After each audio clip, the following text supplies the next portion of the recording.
مسلما كثيرا أشهد أن لا إله إلا الله وحده لا شريك له وأشهد أن محمدا عبده ورسوله صلوات ربي وسلامه عليه أما بعد السلام عليكم ورحمة الله وبركاته. So tonight's Friday Night Lights is going to revolve around, it's going to jump to a lot of topics. We're very happy to have with us Ustad Mubin Vid.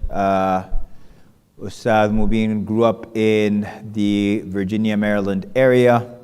He is an engineer by profession, a writer by passion. I don't know, I just made that up on the alhamdulillah. But he was very involved in the Muslim community for a very long time. Sheikh Kamal used to be his Sunday school teacher back in the Virginia days. He apologizes that he's not here. He became the Amir of the Al-Maghrib chapter of Virginia back in the day, also Qabilat Nourain, alhamdulillah. And he's been writing and researching a lot on the topic of LGBT as well as sexual ethics and the Islamic framework and Islamic, the Islamic vision of family as well. And so we're very happy to have him, inshallah ta'ala, for the workshop tomorrow.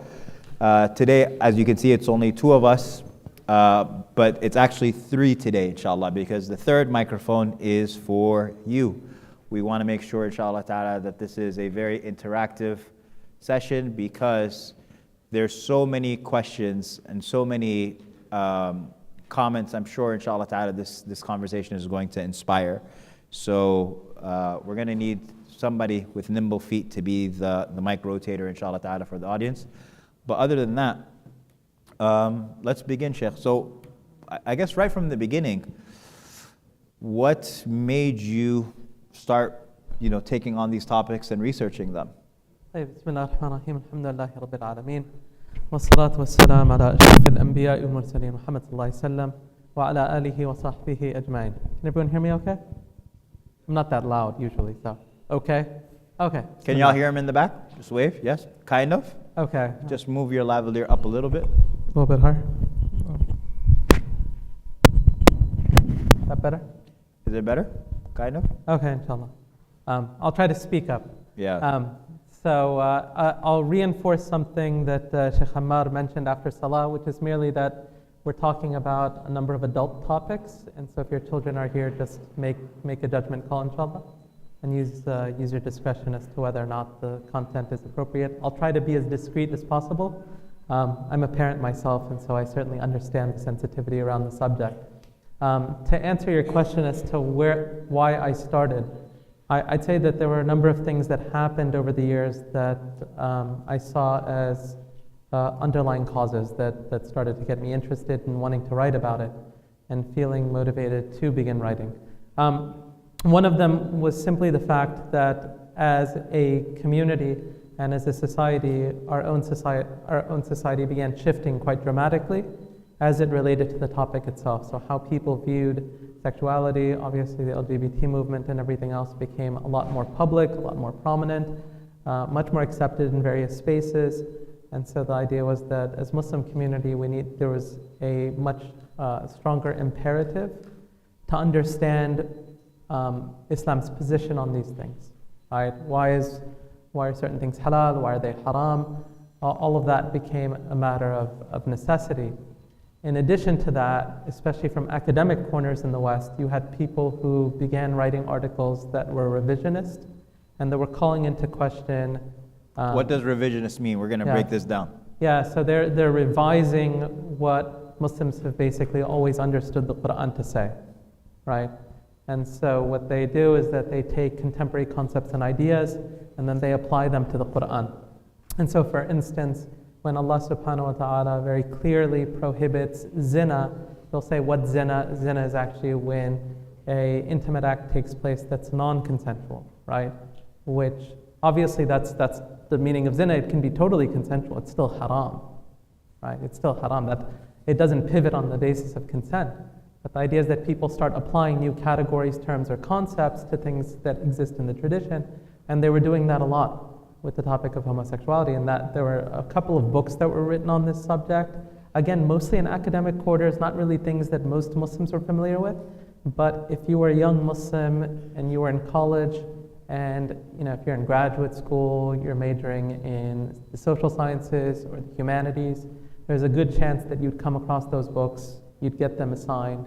If you're in religious studies, almost certainly at some point, especially if you're doing gender studies as a specialization or something along those lines, you'd come across them.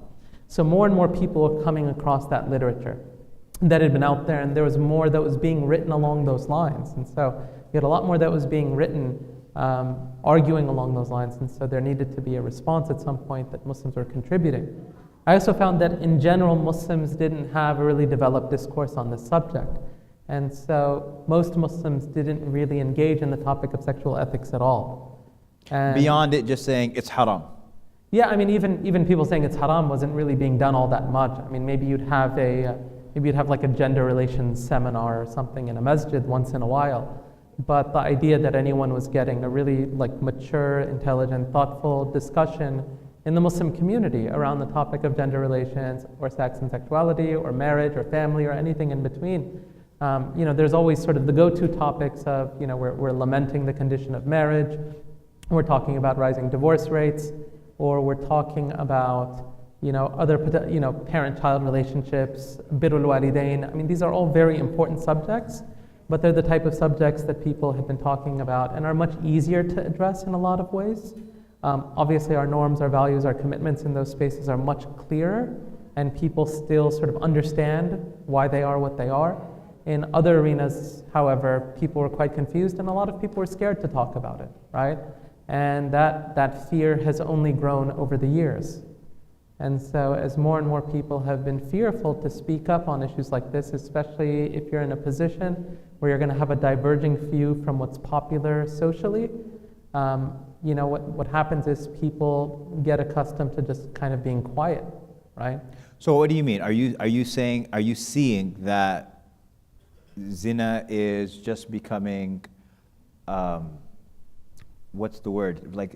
People are acquiescing to the notion that it's fine, or? Well, not necessarily zina. I mean, zina, the difference is, I think, one, socially speaking, people still tend to see adultery and fornication as bad things, more or less. I mean, most people would say that adultery is a legitimate cause for breaking off a marriage, for instance, or ending a marriage if someone's unfaithful. I think most people still kind of get that. But that's because there's harm. The harm argument is always it's like a subjective argument, who's physically harmed. They'd say that there's an emotional toll that's being taken, although they'd say that, emotional harm isn't always really recognized. So that's like a bigger argument, right? Like what's harm and the harm principle. There's a lot of debate around that. But nevertheless, I mean, the idea is that people, what they judge to be licit and illicit or right and wrong isn't dependent on a consistent standard. It's based on what society accepts, right? Society accepts certain things and it rejects other things. And what society accepts changes over time. And sometimes it changes in our lifetime in ways that we don't even recognize. And those shifts can be very subtle. I think for most of us who are older, we probably remember, for instance, a society where people didn't have smartphones or the internet, right? I remember, right, growing up without the internet. That seems like a different world. We almost can't imagine a society and a world in which people don't have access to the internet or don't have a smartphone. Right? The idea that I would drive to someone's house, remember I'd call them, I'd write directions down on a sheet of paper, I would take it with me in the car, and if I was lost, I'd try to find, I didn't know where I was, right? I'd try to drive around, see if I could get to a gas station. Ask someone on the street. Yeah, ask someone on the street, use a payphone to try to get to their home. That's a world that is completely foreign now, right? We habituate ourselves. It's called the process of normativity, right? You become accustomed to living in a new world. And once you get accustomed to that, that's just kind of how society in the world is. And in many ways, that's what's happened specifically on the issue of homosexuality. That's happening right now on the issue of transgenderism, where people who now, even people who grew up during a time where they remember that there were, obviously, the majority of society was opposed to these things in various ways. Now we're in a society where for most people, that type of attitude seems very, very, it seems medieval almost, right?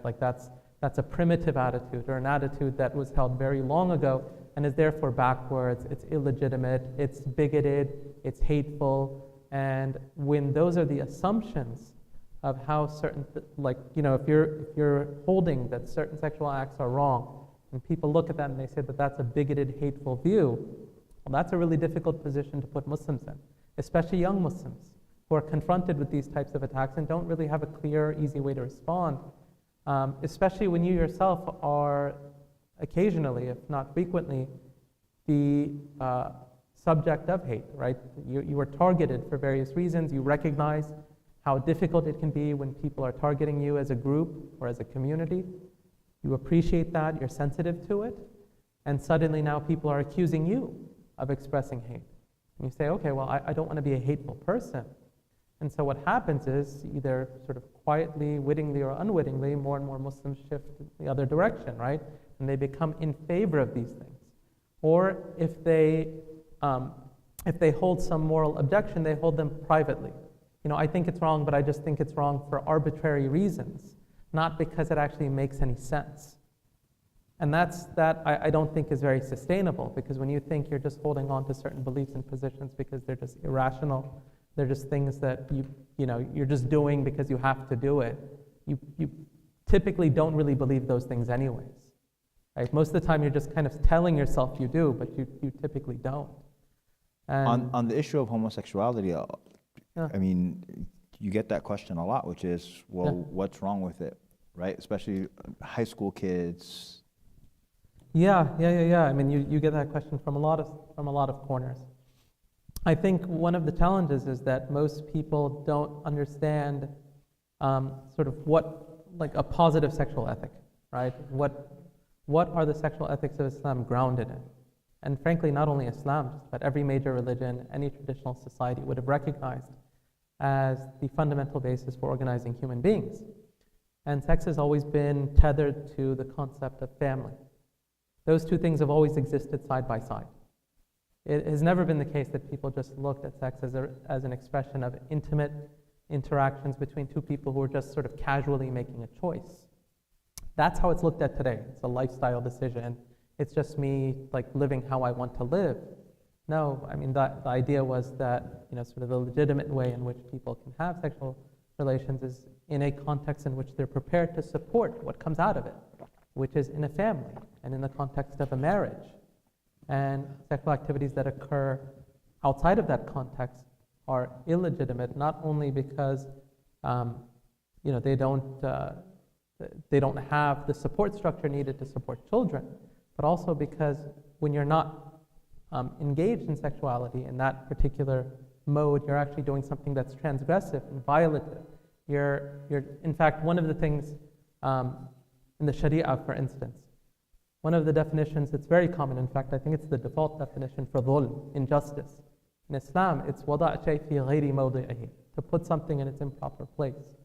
And so when you talk about sexual activities that occur outside of that paradigm, that is male and female, you're doing something that's not even properly sex, and you're violating the procreative purpose of sex, which is it's tied to family, it's tied to the reproduction and proliferation of humanity.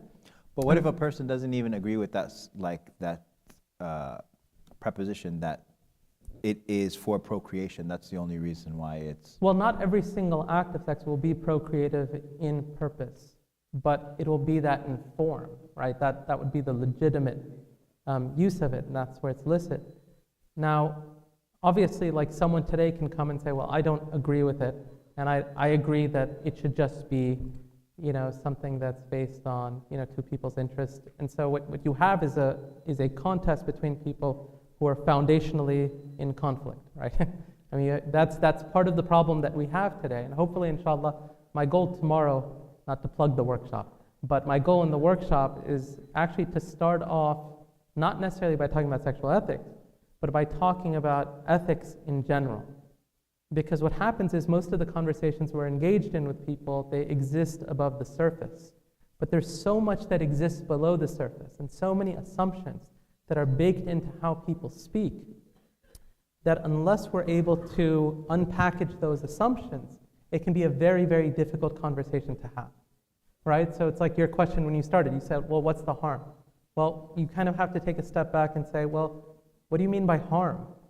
Or that's harmful. Harmful to whom? Who gets to define what harm is? These things are very subjective, right?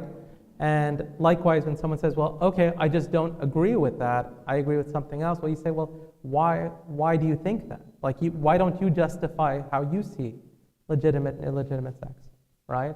Why should that be the case? Because we can actually identify various harms, for instance, if we're going to talk about harms, that exists in a society where homosexuality proliferates.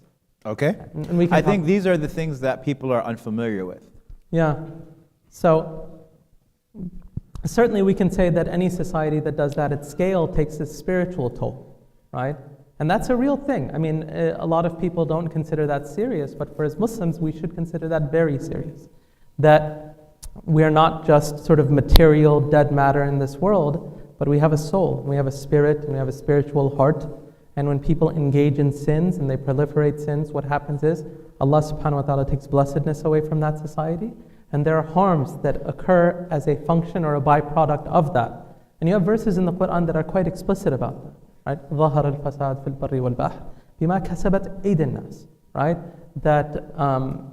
That it has become sort of evident and apparent on the land and sea, transgression, right? Transgression and corruption has spread on land and sea because of what people have done by their own hands. This is what Allah subhanahu wa ta'ala says in the Quran in one verse. And there are others as well where Allah subhanahu wa ta'ala speaks about that. So that's a significant one. In addition to that, we'd say that when transgressive acts become normative, there are obviously, we'd say that there are tolls on the actors themselves, on the people who engage in these things. Right? That they're not things through which a person can find wholesomeness or psychosocial health.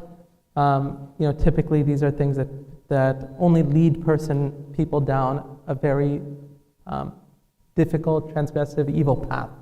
Right? And that's why Allah subhanahu wa ta'ala, even when He spoke about zina, He said, إِنَّهُ كَانَ فَاحِشَةً وَسَاءَ سَبِيلًا, that it's an evil way to go. And so one could say that a society that begins doing this, and we look at a society like ours, begins devaluing the family, because the family is no longer tethered to any special importance. But what about with legalizing gay couples to get married? So the argument of family, well, they're creating their families now. Well, yeah, so again, it goes back to, we just have to keep unpackaging assumptions. So someone says, what does it mean to have a marriage? Is a marriage just two people living together who enjoy each other's company and share an intimate bond? What makes a marriage more special or unique or distinct from two roommates who have a lot of love for each other? Or two people who just cohabit with one another? Or a group of people who live together and they love each other a lot? There can be really unique and distinctive forms of love and community that can form when you have a group of people who live together for a long time. What makes their relationships any less legitimate or important or worthy of recognition than a marriage, right? And so what we have to go back and ask the question is, what does a marriage, quote unquote, consecrate? What does it signify? What is it related to? One of the things that's happened is that, traditionally you had a couple of things that were bound up together. You had sex, you had reproduction, and you had family. Those three things were viewed as necessarily coupled. That all of these things are part of a single entity. Which is to say that parents, for instance, a mother and a father is not just a label that we give to a male and a female figure who have custody of a child. But there's actually something really consequential about bringing a child into the world through the act of reproduction, right? The reproductive act that brings a child into the world and then raising that child in the context of a family is immensely significant. And that's why even traditionally, societies far and wide have honored mothers and they've honored fathers. And they have sought to protect that relationship. And they've gone very far in doing a lot to protect that relationship. You see this even with ancient cultures and ancient societies where they have poetry and different types of literature that's written praising motherhood, for instance, and maternity, and that speak about the importance of guardianship and fatherhood and all of those types of things. I mean, they're very special relationships. If you look at motherhood and fatherhood and say, well, it's just, in some ways, there's nothing unique or special or significant about that relationship. It's something that a person's defaulted into through biological accident, that two random people can actually choose to take care of that child, and because they're choosing and the others aren't, their relationship is actually more significant and meaningful than those who aren't choosing, right? And so you can sort of rationally, aqli, play a lot of games to produce outcomes when it comes to how you want to organize societies. And at the end of it, what you're proposing is to live in a way that like 99% of human beings would have never acknowledged or even recognized as plausible. You're living in a way that even animals don't live. I mean, even in animal life, one of the things that's very profound is how deep and meaningful family life is for animals. One of the common things that people talk about is like lone wolves. But wolves are actually intensely familial. There's no such thing as like the lone wolf in animal life. And you see this with just about every single form of animal, that they form social community ordered around family. Now, obviously, animals aren't like one-to-one with human beings, but it goes to show that there's a greater creative structure that Allah subhanahu wa ta'ala has placed in this world. And when human beings begin to transgress that, what begins to happen is they not only lose their relationship with how society should function, they begin to lose their relationship with Allah subhanahu wa ta'ala. And that's why if you look in the Quran, Allah subhanahu wa ta'ala always pairs tawheed with being good to one's parents. وَقَضَى رَبُّكَ أَلَّا تَعْبُدُوا إِلَّا إِيَّاهُ وَبِالْوَالِدَيْنِ إِحْسَانًا. And your Lord has decreed that there's none worthy of worship but Him, and that you're good to your parents. Right? I mean, that's huge. The idea, the Prophet ﷺ goes and he does the hijrah. And the first address in Medina, he says, أَيُّهَا النَّاسِ أَفْشُوا السَّلَامِ, right? Spread peace, وَأَطْعِمُوا الطَّعَامِ, and feed others, وَصِلُوا الْأَرْحَامِ, and maintain the ties of kinship. Maintain the ties of kinship. Those ties that are bound up through the womb are very important ties. I mean, the Prophet ﷺ, this is the first address he's giving when they arrive in Medina, and he's referring to that. Allah subhanahu wa ta'ala in the Quran, when he refers to disbelievers, munafiqeen, one of their signs is that they cut off the ties of kinship. تَقَطَّعُوا أَرْحَامَهُمْ. Right? That's what they're doing. They're cutting off those ties. It's a really, like, uquq al-walidain is from the kaba'ir. It's actually a major sin for a person to be disrespectful towards their parents. And this is because in Islam, one of the fundamental foundations of an Islamic society and a society that reflects God's purpose for us is that it places a huge emphasis on the family structure. And what you have in our society is a complete collapse of that structure. So you have fewer people getting married. People who are getting married get married at much later ages. You have far fewer children entering the world. And so if you look at reproduction rates throughout Western societies, almost all of them are below replacement levels, which is to say that most of those countries now are in population decline. The United States, I believe, just recently went below replacement levels, or is right at it. And its reproduction rates are actually being held up by immigrants. Immigrants are the ones that are holding it up because they have more children, but you give it a generation and you decrease immigration. And what's going to happen here is that populations are going to decline too.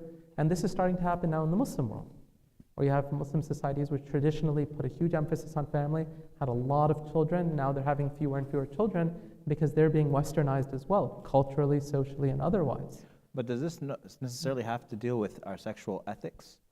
Yeah, I mean, the constriction of family?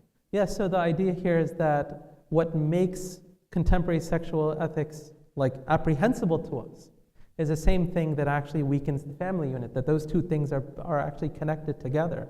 They're not independent variables where you say, okay, can you sort of have a strong family structure, and also, well, you'd say if you actually had a very strong family structure in societies and you had a society that placed a big emphasis on this, that necessarily would actually undermine the generation of a huge social movement that would actually question what marriages are supposed to look like, or what context sex is supposed to take place in, and all of those other things, right? And so those two things are actually connected in very, very significant ways, which is why I bring it up. I mean, today it's not only that, it's also the question of, now there's a huge question of what does it even mean to be a man or a woman, right? And so the confusion grows and grows and grows. And those are all very troubling signs, because once the wheels start coming off, you have more and more vice and transgression that proliferates. And as a community, your ability to stay untouched from all of this and to remain upright and to follow Allah subhanahu wa ta'ala's command becomes more difficult. And look, this has happened. This has happened with Christian communities now where they've been immensely fractured over the years. So you have liberal Christian denominations and conservative Christian denominations, and the liberal ones are all affirming and pro-LGBT. You've had Jewish groups and denominations that have been through this over the years. And even the ones that are left, that are not affirming, are continuously struggling with this issue. The Catholic community, I mean, if you've been following the news with them over the past few years, just recently you had a major cardinal, one that is very close to the Pope, sort of in status and rank, who came out and said, essentially, that the Bible is wrong on homosexuality. I mean, he basically said that in so many words, which is an astonishing thing for someone at his position to say. And he said it's time for us to change, and we have to get with the times, right? And so when you see those types of transitions taking place, as Muslims, we need to get ahead of these types of issues. We need to talk about them, and we need to convey them in a way that communicates why our sexual ethics are important, why they make sense, why they're valuable, and why the family, which it's all related to, is such an important part of our beliefs and also part of our communities, right? I actually want to open up, we've already opened up a lot of different topics, but I want to ask if there are any particular questions on the points that have been mentioned so far before we move on, inshallah ta'ala. Anybody with any questions, comments? Yes, sir, Khalid. This is Sheikh Khamad's brother, by the way. Oh, inshallah. Yeah. Anyway, there's a question I have been wanting to ask for a while. Sure. This idea that being like a homosexual is something you're born with, because that's quite a conspiracy. Yeah, so the brother asked, I'll just repeat his question, or you can ask it on the mic. Yeah, go ahead. Yeah. Azimuddin just made you stand up for no reason. Here, I got you. Hold on. It wasn't that long a question. Here You want me to just repeat it? No? It's okay. Bismillah. Yeah. I guess anybody can hear me now? All right. Mm. Anyway, I was actually just wondering, where did this idea that being a homosexual is something you're born with?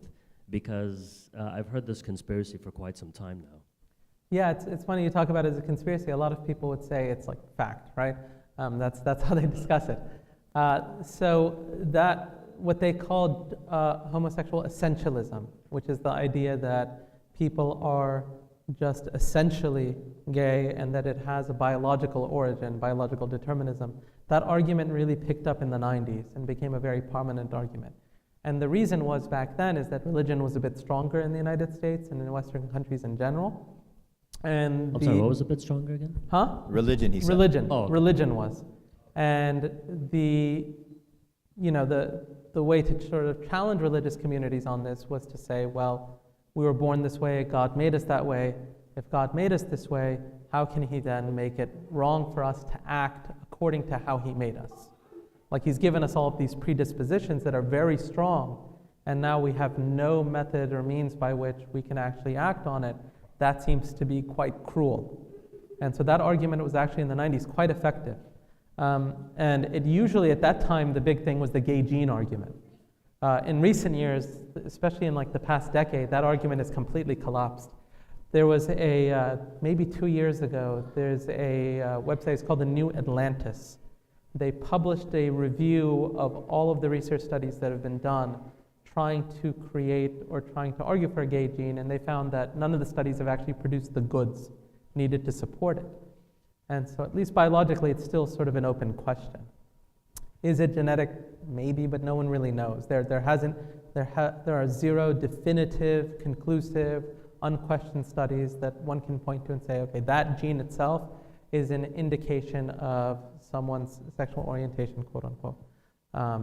But that's where that sort of grew out of, more or less. So it was basically like political pressure for the most part.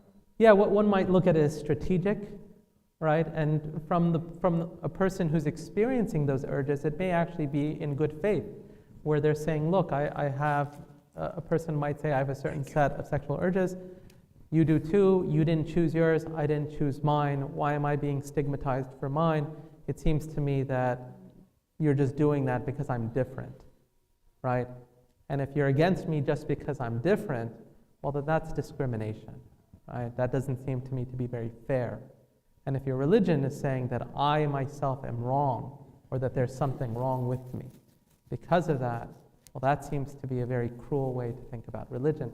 Recently, this is in 2020 when they did the Democratic Town Hall, I remember Elizabeth Warren was asked about, has she ever struggled as a Christian trying to reconcile her pro-LGBT positions with the Bible and her Christianity. And she said, I've never struggled to reconcile that because I've never struggled to see people as fully human. And that's how she answered the question. It was something along those lines. And I found that answer quite telling, because what that question does is it presupposes that if you are communicating the immorality of certain sexual acts, what you're doing now is you're actually undermining the humanity of certain human beings in the minds of a lot of people. And certainly that's where the default position is for a lot of people in society today. And so what we have to do is try to unpackage all of that, unpack all of those assumptions to say, hold on, is that all that person is? Many people feel sexual urges, acting on them is where the immorality comes in. The idea that you've given a label to this, where now that person is now essentially gay or lesbian or something like that, well, that's how they've labeled themselves. We don't, that's not even a positive label to take on. We don't actually look at the legitimacy of that label. That label's a very... Can you just talk about that? Because yeah. I don't want this to go over people's heads. You're saying that the idea of, it's just taken for granted now. Yeah. I'm gay, I'm straight, I'm bisexual, I'm this or that, and you identify yourself like your entire being is this. How recent is it, this idea that you actually are identifying yourself based on your sexual impulses? Yeah, this is probably the past 100 years or so it's very recent. At earliest, out of all of the maybe things that a person years. would use to define themselves, Absolutely, you could use occupation, you could use family, you can use a million things. Yeah. So when it comes to the identity part is essential. It is essential to understand. So if you just think about the idea of an identity, and what is an identity? There are a number of things that are features of who you are, that are descriptive of you, but they're not your identity. Right? Give us some examples. Like your height. Okay. If I'm tall, someone might say, hey, you're tall. You're like, yeah, I'm a tall guy, right? But I don't think I'm tall. You don't identify yourself as a short king? That's not an essential part of who I am. Thank you. That's not an essential part of such that when I meet people, I'd say, yeah, my name is Wahid, and I'm tall, right? People say, well, that's a weird way to think of yourself, like it's a really essential part of who you are. That actually seems very superficial. Most people would say that, right? That's a very superficial way to look at yourself, that you're just reducing yourself to your height, for instance. That's all you've done. You've taken one aspect of who you are and you've said that this is my core identity, and I'm fronting that as part of my discussions with other people, and when I tell them about me, this is what I'm telling them, right? And that's a bit more of a trivial example, because people don't do that today, and most of us laugh. It's like you met somebody and they'd say, yeah, I'm short. But some people would use the race, for example. Some people might use race, right? Some people might use as a core element of their identity. Yeah, as a core element of their identity. Others may not look at their race that way. Some people may look at their ethnicity that way. Some people may not. Most people don't look at their hair color that way, obviously. But there are things like that. There are a lot of things that we have that form part of who we are that aren't essential to our identity. Some of them may be prioritized as within how we think of ourselves, and some of those things may not be bad things, right? Like our ethnicity. If a person has sort of a healthy relationship with where they're from, and they see that as really significant to who they are, that's not necessarily a bad thing. I'm Texan. Yeah, I'm Texan, I'm this and that, as long as it's not like an asabiya that they're using to justify wrong or something like that, okay. or they're using it to assert some sort of superiority over others, right? Those things can be negative, but they can also be positive if you say, look, I'm this, and it means that I'm more generous, right? Because everything's bigger in Texas or something, right? Like that. I mean, there's ways that you can take it, you can actually make it a virtuous thing. Nevertheless, when it comes to homosexuality, the idea that I have a certain sexual urge, or that I have sexual urges in certain directions, and that that's the core of my identity, and that's just the essence of who I am, is central to the contemporary discussion of sexual ethics. Because when that's central to who you are as a person, when I begin to question the legitimacy of certain sexual acts that are tied to that identity, the way that a person views that is that I'm actually questioning his or her personhood, Existence. like their very existence in society, because that's defined me. And it defines me not only in terms of telling you and communicating to you who I want to have sex with or who I think of having sex with, but it also defines what I think culturally, what I think socially, what I think politically, what I think religiously. All of these things are bound up in these labels. And so they become very toxic labels to take on. Now, as Muslims, the essence of our identity isn't predicated on our sexual attractions. It's predicated on our relationship with Allah. That's what it's predicated on. And that's why our essential identity as Muslims is that we are Muslim. Right? That is supposed to form the basis, the foundation of our very being. When we think of ourselves, the first thing that should come to our mind is that, what sort of defines my relationship to reality and everything in it is that I'm a Muslim. And that I am submitting to Allah subhanahu wa ta'ala.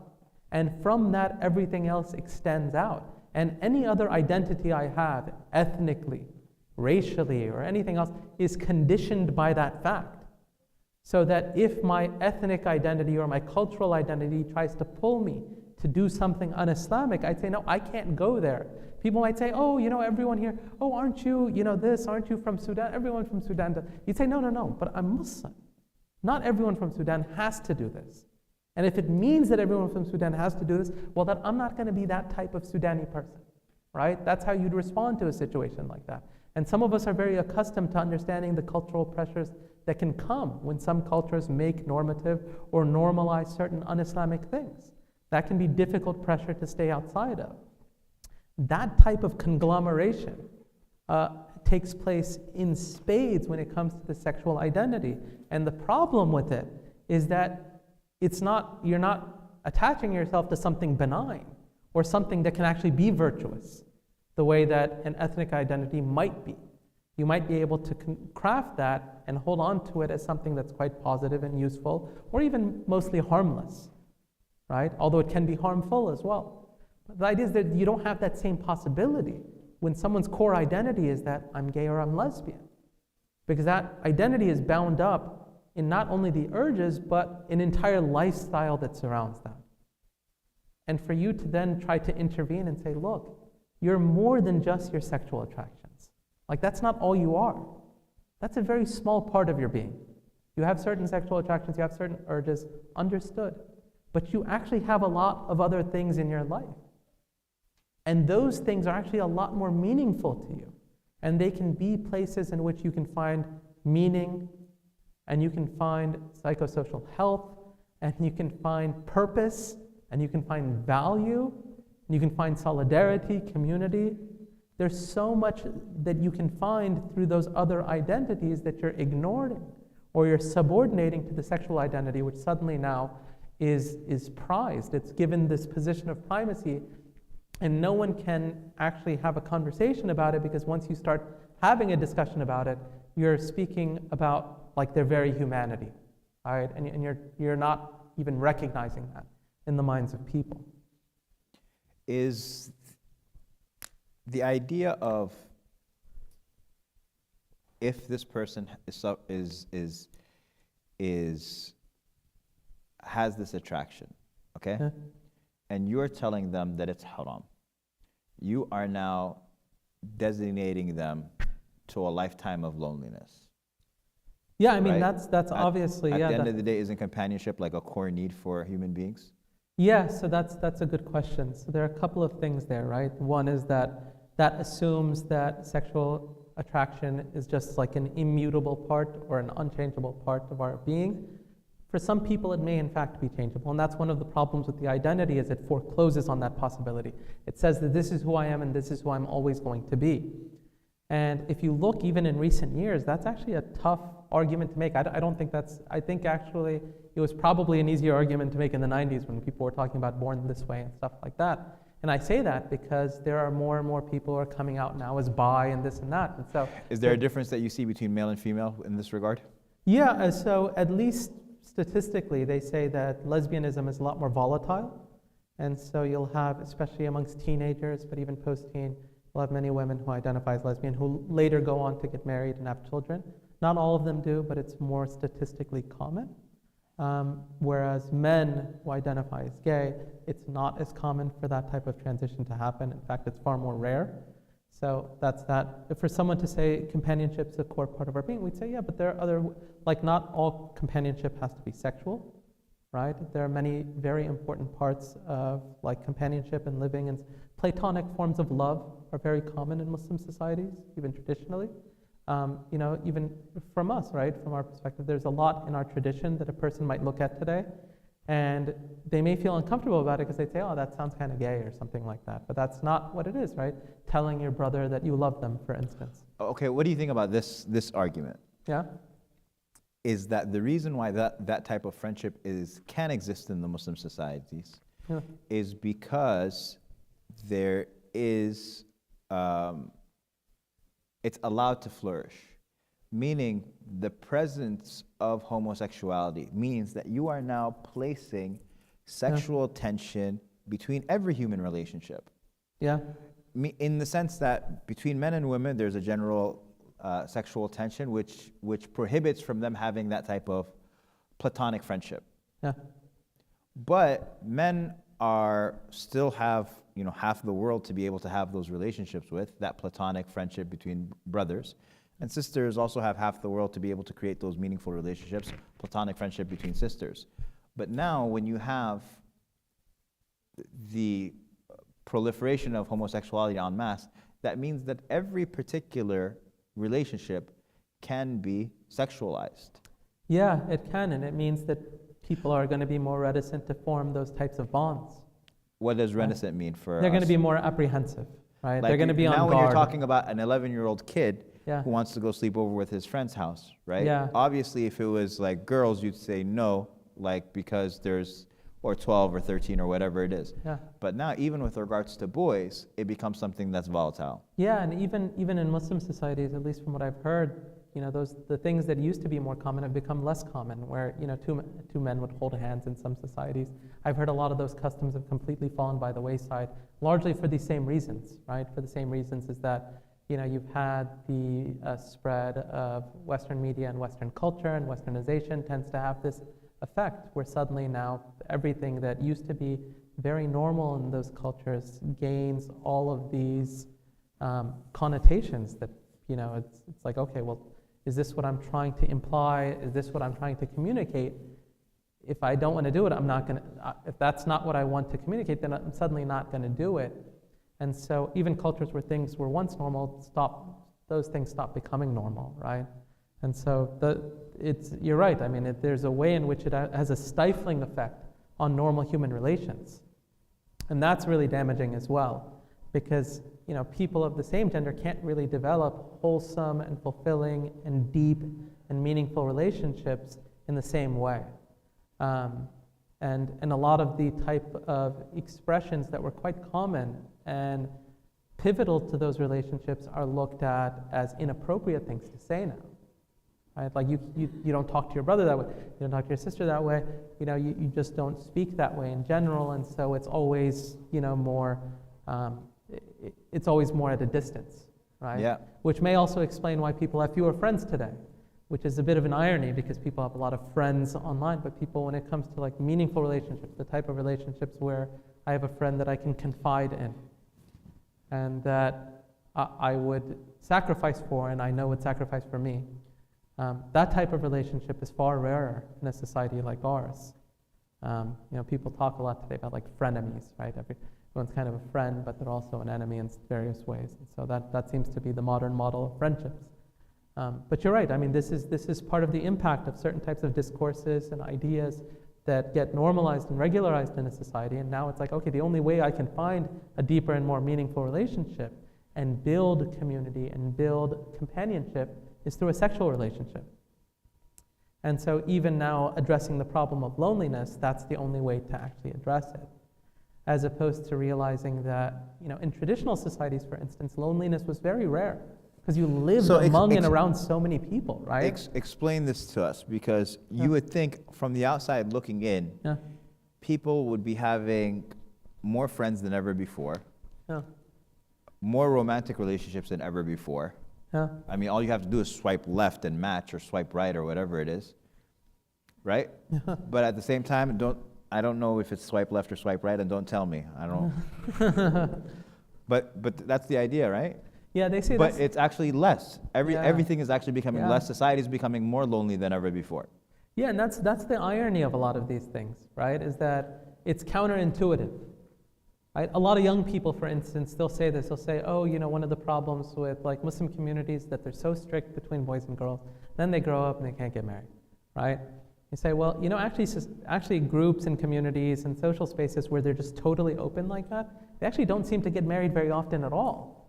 Actually, the likelihood of getting married when you've actually maintained proprietary is much higher. In fact, men and women that cohabit, for instance, cohabitation, where men and women just live together in an apartment, if that relationship leads to a marriage, cohabitation is one of the leading indicators of a divorce. It's almost guaranteed that relationship is probably not going to last because they were cohabiting beforehand, which is, again, counterintuitive. Cohabiting is when two people live together. So it's just like a guy and a girl that just live together and probably have an intimate relationship. I mean, they're dating and they moved in and they didn't get married. Yeah, and they didn't get married, and sometimes that went on for some period of time. But the idea is that one would think that would be the best testing ground for marriage. Yeah, like that's suggestive of success, right? Like that would be a more successful way because we've gotten to know each other so well, and we've gone through so much before marriage that now our marriage is like bound to be successful. It's just adding a piece of paper. Yeah, but it's actually quite the opposite, right? It's quite the opposite in terms of what happens. And likewise with all of these things, right? So if you look today, as I mentioned, fewer people are getting married, fewer people are having children, fewer people are actually having sex these days. There's statistics on that as well. Fewer people are building friendships, even though they have so many online friends. Actually, this is one of the really challenging things, and this is an academic space which has been growing, especially over the past couple of years in universities, is a discipline that's called loneliness studies. And so these are dedicated departments where you have full-time researchers and professors that are writing books and researching on the growing phenomenon of loneliness, especially among the elderly. Especially among the elderly, it's become a major issue. But even outside of the elderly, when you talk about depressive episodes and things like that, they're often tied to loneliness. And it's partly because modern society has enabled a degree of loneliness that was not possible previously. And how is loneliness tied to our discussion right now? Well, if you are lonely in this way and you have an opportunity to join a community and to be part of something, and to not only join a community, but to find purpose through an identity, and then through that purpose also find romantic affection, then that's actually a very attractive proposition. That's a very attractive proposition. When the alternative is languishing alone, not having friendships, not having relationships, not having an identity that you have any pride in. A lot of people have, I'm just, a person who's, sometimes the identities they have can be looked at very disparagingly, right? I'm this male who's oppressive and this and that. And so it's like, okay, well, and I'm like alone living in this apartment and people, it can be very isolating and alienating to live a life like that. Now, how long can people go on like that, right? And so, LGBT. Don't worry, they're going into the metaverse. Yeah, well, yeah. They're going into the metaverse. Reality privilege is going to be over. We're all going to be 6'4", mashallah. Well, that's what they say about apartments, right? Apartments, they say, are very aptly termed because what they do is they enable people to live very close to each other, but always stay apart. That they actually never mix or learn to, I remember, when I started working back in the day, my first job, it was still common for companies at times, depending on the type of job you were getting, to use a neighbor as a reference. So they'd say, okay, do you have a neighbor that we can call as a reference? A neighbor? A neighbor, yeah. It was not totally uncommon. They'd say, okay, because the idea is your neighbor knows you. Your neighbor actually knows who you are. Today, that's like, your neighbor has no clue who you are. You can live next to a neighbor for years and not know their name. Most of the time, you don't want to socialize with your neighbors. That's the kind of world we're in.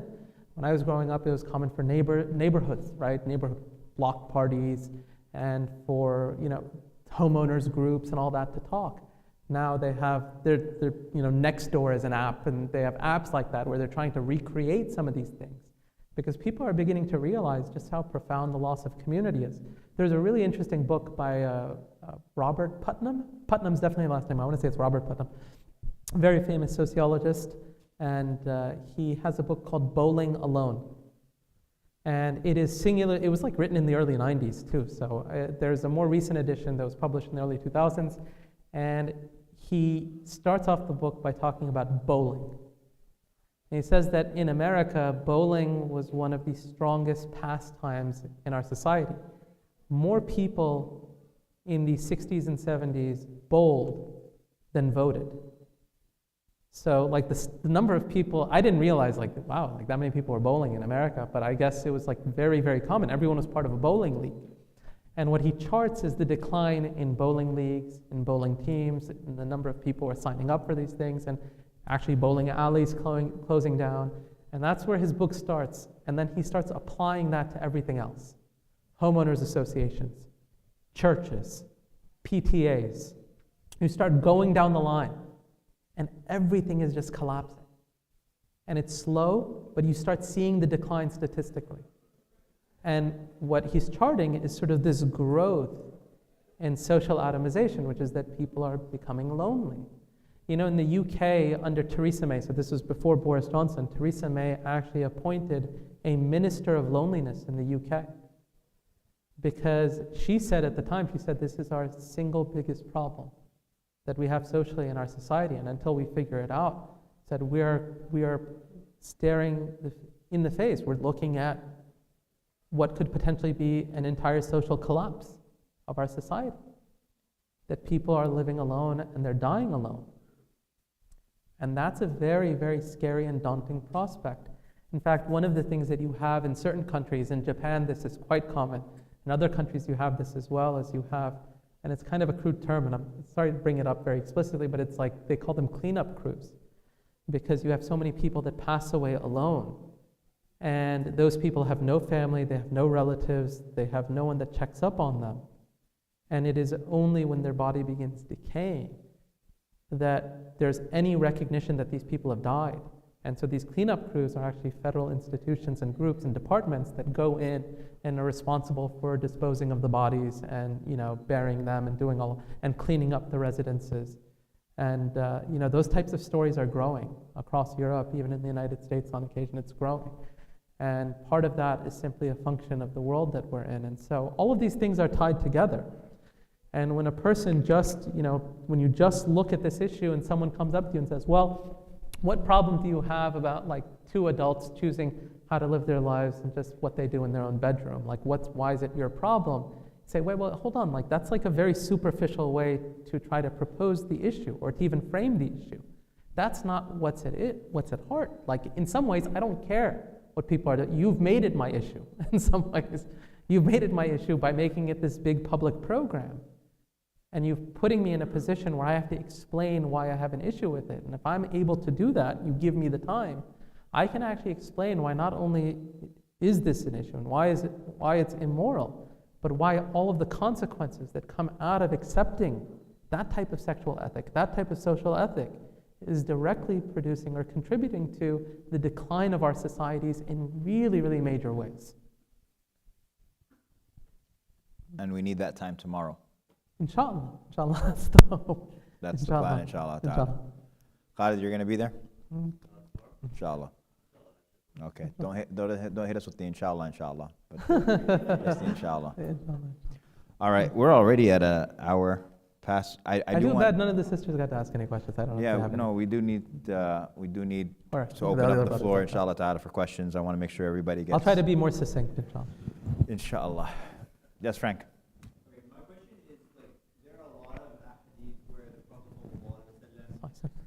Forbid people from doing certain things because it was like imitation of the boss. Sure. Like an example, like shaving part of the hair and other parts. Yep. As far as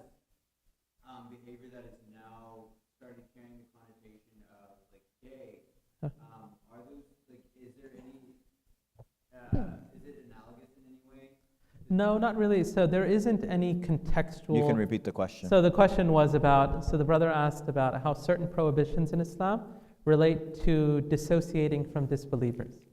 Where the Prophet ﷺ would say that the disbelievers do this, so don't be like them, right? And one of the things, there are actually a number of hadith where he says so it would be different, but I think he mentioned sort of trimming the mustache and growing the beard as a hadith where, tashabbuh bil kuffar, that sort of imitating the kuffar comes in. The prohibition of same-sex acts is actually quite explicit, and it's in the Quran itself.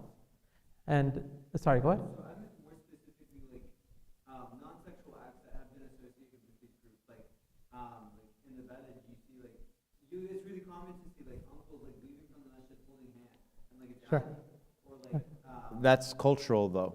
So Yeah. if it is not culturally associated with those groups, then it's fine. They're coming from a culture where it's not culturally associated with those groups. So it can shift from culture to culture.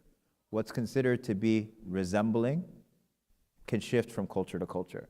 Yeah. So if there's something, for example, like, I don't know, wearing a rainbow something, right? Yeah, Like absolutely. here, Yeah. someone might be like, okay, that's hook, line, and sinker. You're doing imitation or something like that. I don't know. Yeah, like that would be an inappropriate way for, during But Pride Week or if something. if I'm in a society or something like that where that's not, it doesn't register in people's minds, like the example that you're mentioning of holding hands, that would be fine. It would be fine. Yes, sir. Is it theologically problematic to believe that someone is born with homosexual urges or born a woman when they're genetically enhanced? Yeah, so Okay, so I do want to just shout out, Ustad Mubin has like 40 pages, something like that, written. yeah, at least. It's 2 articles called The Male is Not Like the Female. The Male is Not Like the Female, and it's all about, what is it about? So male is not like the female. That one's on gender mainly and transgenderism. So, that one's quite deep. And then there's actually one called Can Islam Accommodate Same-Sex Acts? That one gets into the whole discussion of sort of sexual orientation, quote unquote, and that idea. And so the brother asked whether or not it's theologically problematic to believe that someone was born a certain way. In some ways, I'd say that whether or not someone was born that way is not really that relevant for us, right? What's more relevant is how a person chooses to act, right? In some ways, a person can be predisposed to doing certain things. There are a lot of theories about homosexuality in general, for instance. There's a big debate as to environmental factors, social factors, biological factors. Perhaps it's some combination of all of them, right? Perhaps it's some combination of all of them.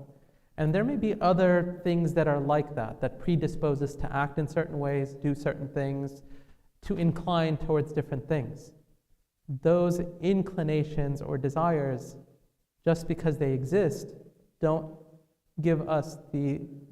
immediately legitimate the acts that come from them, right?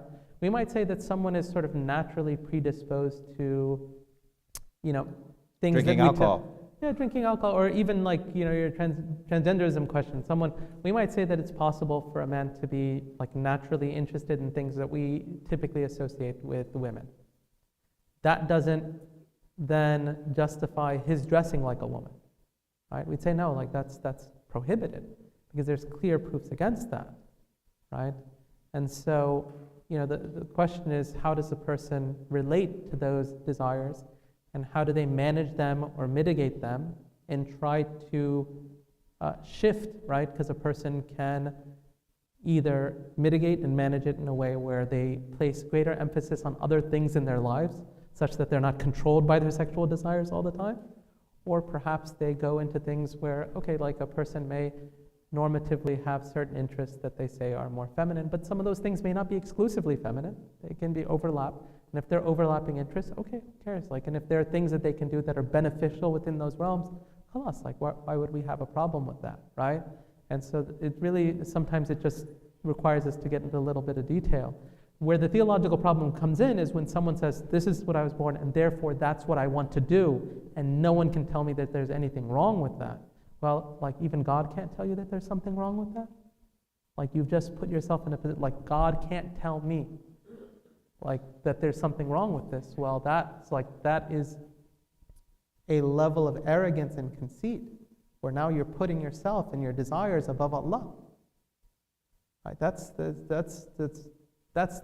antithesis of what it means to be a Muslim, which is that you submit to Allah, not that you actually put Allah's command beneath you and say, well, I don't think that makes any sense, I don't like it.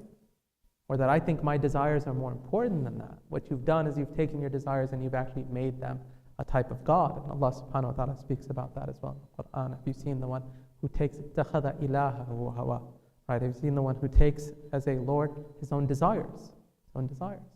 We ask Allah to protect us from that. Ameen. And Allah knows best. Sisters, what y'all got? Yes. Sure. Sure.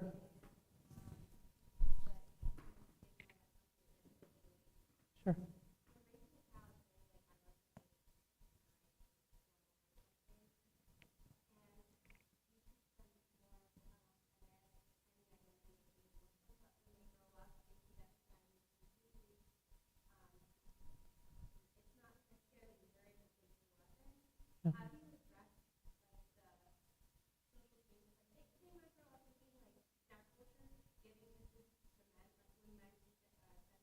Yeah.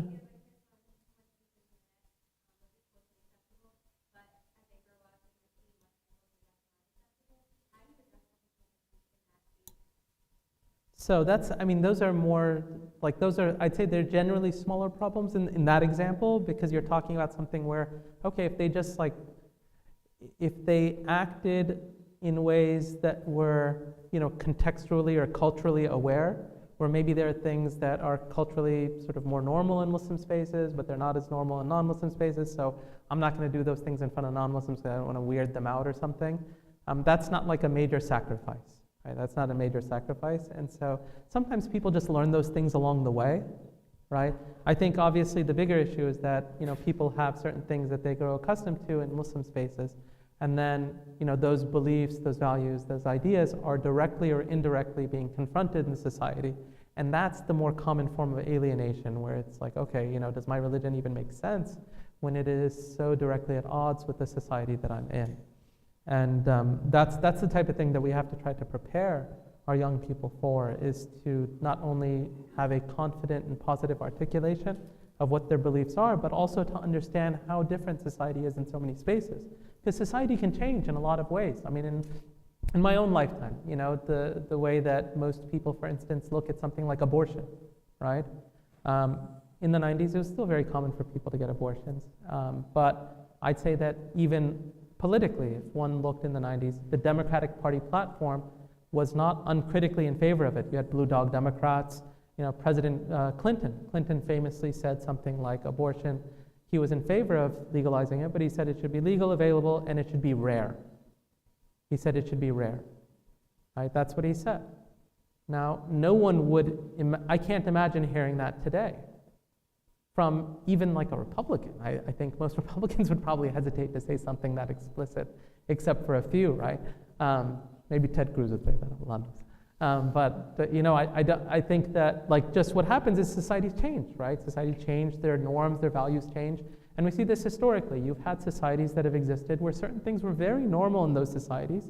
And nevertheless, what was important for Muslims in those times and places was to uphold their convictions and to not lose them in the face of a society that saw those things as normal, right? And that's always what we have to do.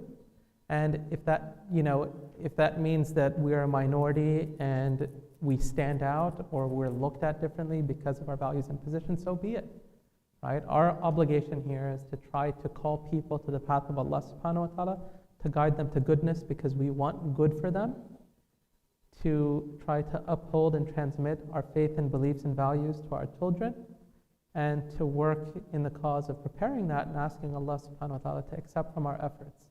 That perhaps through His blessing, some good will come about, because we don't know how society is going to change. Right? If society is changing that much every couple of years, maybe inshallah Allah subhanahu wa ta'ala will mean for society to change in a better direction. It's not like, we don't know that it's just like damned to go one way or another. And so we should try to be agents of positive change in the societies that we're in. And in order to be those agents of positive change, we actually have to be people who are engaged in the process of trying to change it positively. Like if we're not doing that, who else is going to do it?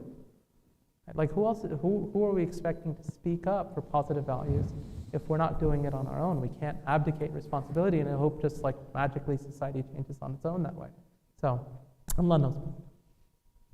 I hope that helps. So, any other questions? Any other questions? Because the question that I have is, with all of that as far as standing up and challenging and engaging and all that type of stuff, the problem is, uniquely, I'm sure you've noticed, is that this is the topic that nobody wants to touch, ever. Yeah. The stakes are so high and the punishment is so severe, no matter what sphere you're in, whether it's corporate, whether it's academic, whether it's a student, whether it's... Yeah, I mean, I think a person speaks about it in whatever capacity they can. It's probably not the type of thing you're going to go into the office and start giving da'wah around, unless you want to lose your job, right? That's usually a PR violation, and then you don't talk about religion in workplaces anyways.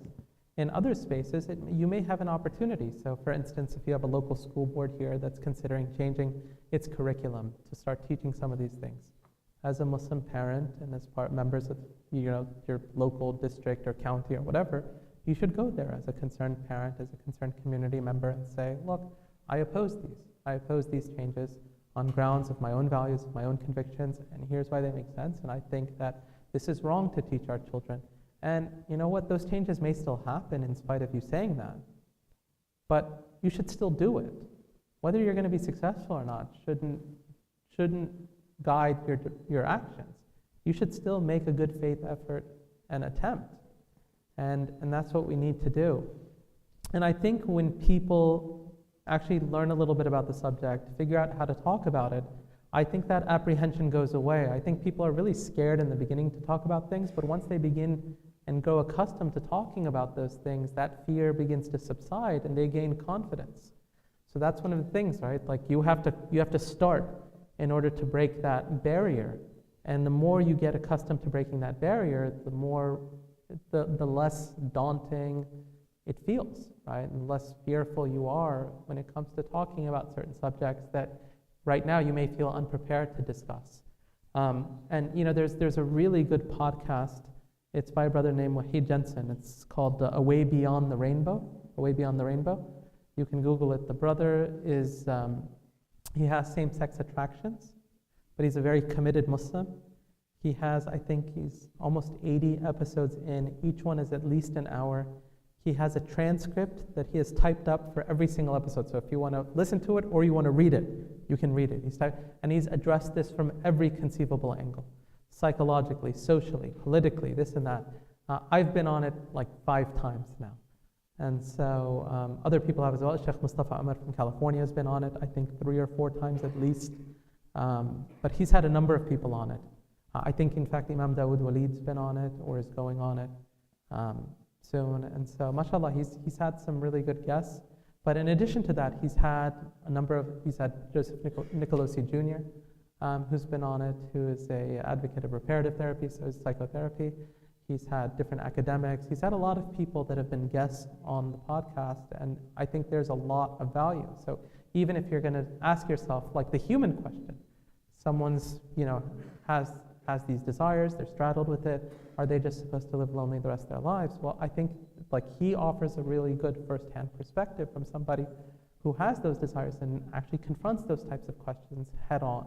And I think does an excellent job. And so I would encourage that as a resource for people who are interested in it. Inshallah.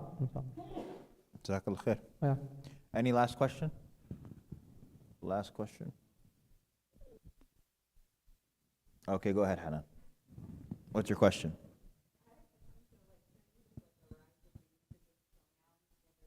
Sure, yeah.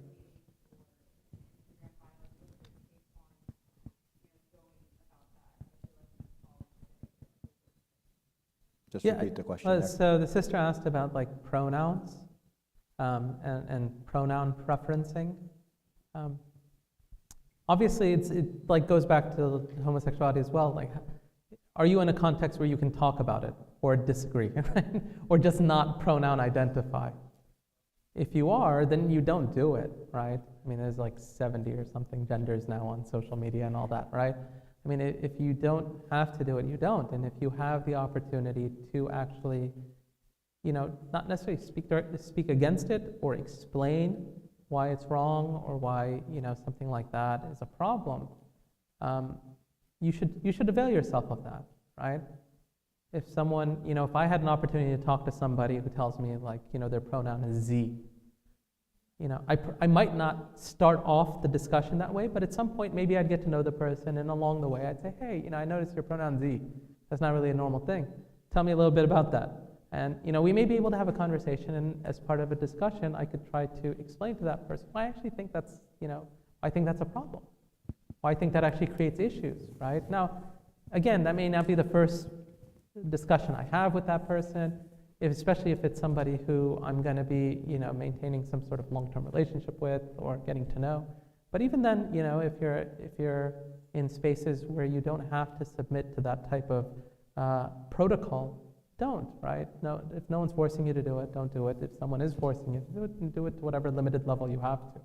And hopefully those things don't become coercive, which is part of the problem, obviously, for us today.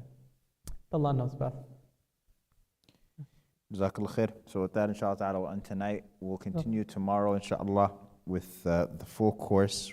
We'll be starting at Dhuhr, inshallah, and then continuing until 5 p.m. Inshallah. We'll have a PowerPoint, inshallah ta'ala. We'll have a setup. And Okay, so bring your notes. It's going to be hopefully incredibly fruitful. We want to be able to absorb these concepts, be able to articulate them so that we can, in your discussions with everybody else, because it's not just about... Yeah, so inshallah, my plan is the first hour to really spend the time on theology, which is the questions of belief. And then from there, start building up our discussion of sexuality, gender. The idea is that once we understand the foundational elements of a society like ours and what an Islamic society or an Islamic worldview looks like, it becomes easier to start applying concepts to things. Right? Those concepts, it's just a question of now I understand the core concepts. Let me begin applying them to these situations and scenarios. So I'm hoping, inshallah, to do that. We'll see how successful I am at it. Inshallah. Inshallah. Jazakumullah khair, everybody. Sallallahu alayhi wa sallam. Assalamu alaikum wa rahmatullahi wa barakatuh.